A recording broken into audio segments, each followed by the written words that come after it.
संबंधी किससे बनाना? समधी बोलते हो ना। रिश्तेदारी किससे बनाना? सारे लोगों के लिए मोटिवेशन दे रहा हूं, क्योंकि तुम्हारे पास रिश्तेदारी बनाने के बहुत मौके आते हैं।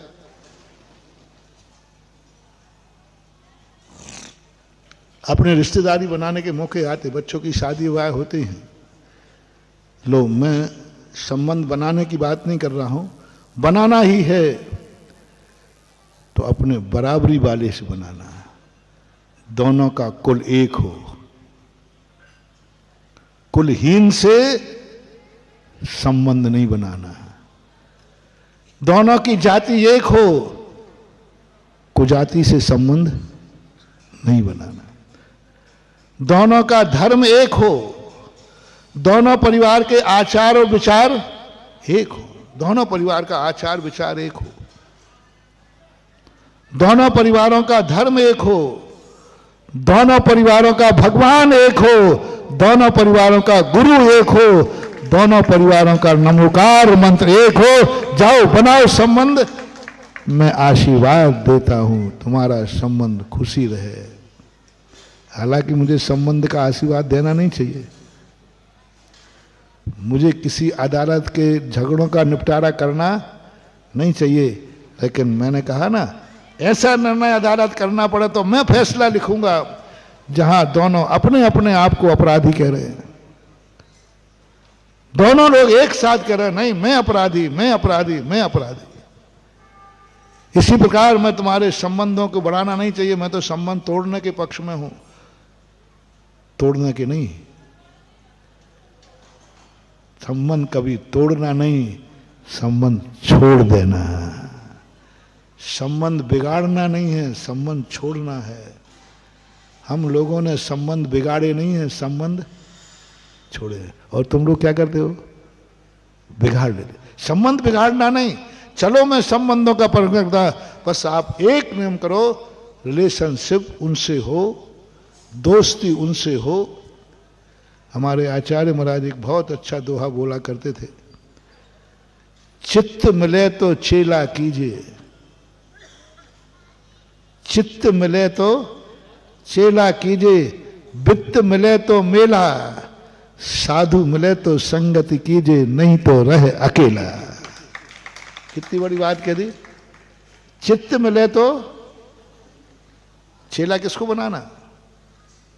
जहां एक विचार हो, एक आचार हो, एक लक्ष्य हो, एक सोच हो, साथी बनाओ।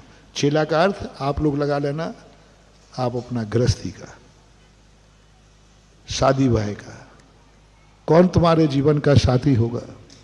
चित्त मिले, दोनों के चित्त एक हो, आचार एक हो, कुल एक हो, संस्कार एक हो। वहां भी रात्रि भोजन नहीं होता, यहां भी रात्रि भोजन नहीं होता। विपरीत करोगे तो रानी महारानी चेलना जैसे नहीं हो तुम के सहन कर पाओगे, मर जाओगे। पहले देख लो वहां कि वह एक घर हमने देखा, एक कन्या का एक परिवार वालों ने ऐसे घर में शादी कर दी, जो जैन तो थे लेकिन वो मुनियों को नहीं मानते थे, मुनियों को नहीं मानते थे। और उसने जन्म से वो मुनि भक्त परिवार की थी, और वहां मुनियों का नाम भी लेना का अपराध था। ऐसी रोती थी वो कि महाराज जी मेरे माँ बाप ने कौन से भाव का बैर चुकाया, मैंने जन्म से मुनियों को आहार दिया है, पाठशाला पढ़ी हूं, यहां तो मुनियों का नाम लेना भी झगड़े का कारण है। नहीं करना, बेटी को वहीं भेजना। मेरे मुनि भक्तों, तुम्हारा परिवार, तुम्हारी बिटिया जन्म से मुनि भक्त रही है, शादी के बाद भी मुनि भक्त परिवार में ही देना, चाहे भली कुंवारी रह जाए तो रख लेना। विजाति में विधर्मी में नहीं देना, एक विचार एक आचार हो। चित्त मिले तो चेला कीजिए, वित्त मिले तो मेला, साधु मिले तो संगति कीजिए, नहीं तो रहे अकेला। सज्जन पुरुष मिल जाए तो संगति करो खूब। इसलिए अब अपन परसों के प्रवचन की भूमिका थी आज की कि क्या करें, छोड़ना पड़ेगा। 6 द्रव्य हैं हम, 6 द्रव्य सृष्टि है, समान है, और 6 द्रव्यों की बराबर अनादिकाल से 6 द्रव्य सृष्टि में रहे हैं। अब थोड़ी व्यवहार की चर्चा कर ली, 10-5 मिनट सिद्धांत की कर ले, यही स्थिति यहां पे बहेगी। अब मुझे जीवत्व का ज्ञान हुआ है, गुरु की देशना लब्धि से प्रदान हुआ है, भगवान की भक्ति से कुछ ज्ञान प्राप्त किया है। अब मैं कहता हूं 6 द्रव्यों से चलो कुछ अपन आगे बढ़ते हैं, चलो कुछ अपन ज्ञान प्राप्त करते हैं, चलो हम कुछ चारित्र प्राप्त करते हैं, चलो हम कुछ विवेक जागृत करते हैं। और अभी तक हम साथ थे, 6 द्रव्यों में हम भी द्रव्य थे, वो भी द्रव्य थे। 5 द्रव्यों ने नकार दिया, मैं जड़ हूं, मैं ज्ञानी नहीं हूं, मुझे कोई ज्ञान नहीं करना, कोई ज्ञान नहीं करना। अब उसमें से तुम्हें अलग होना है। कैसे होता है सम्यक दर्शन?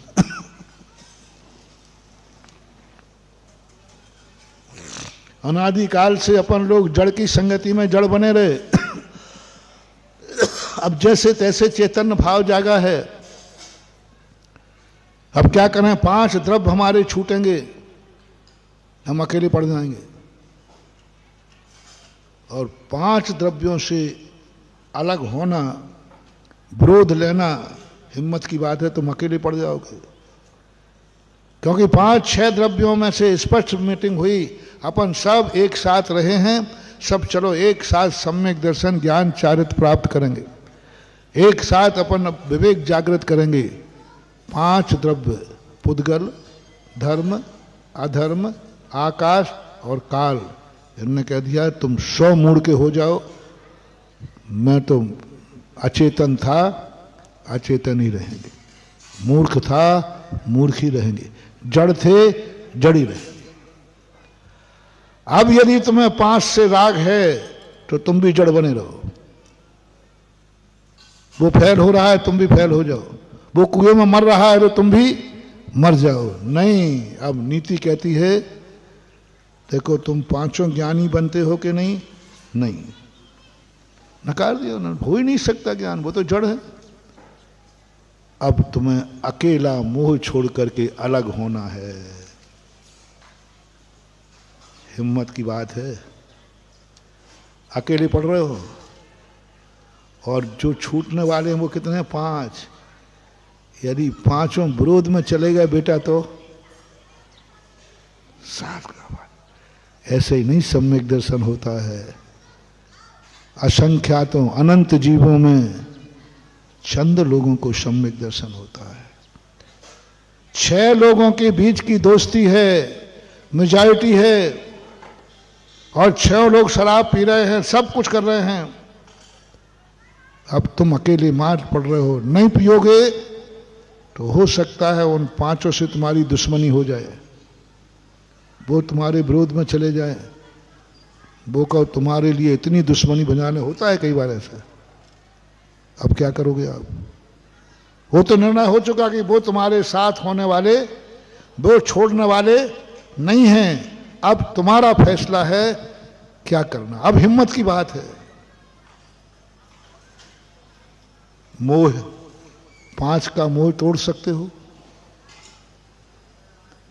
और तोड़ना ही नहीं है, वो विरोध में चले जाएंगे तुम्हारे, और तुम्हें इतना परेशान करेंगे। वो 5 हैं, तुम्हारी नस नस जानते हैं, तुम्हें रुला देंगे। छाती पे हाथ रख करके पूछना अलग होना। जैसे तुम अलग होगे तैसे ही तुम्हारा विरोध चालू हो जाएगा। अगर आपको मेरी वीडियो अच्छी लगती है तो प्लीज मेरे चैनल को लाइक करें, शेयर करें और सब्सक्राइब करें। Thank you.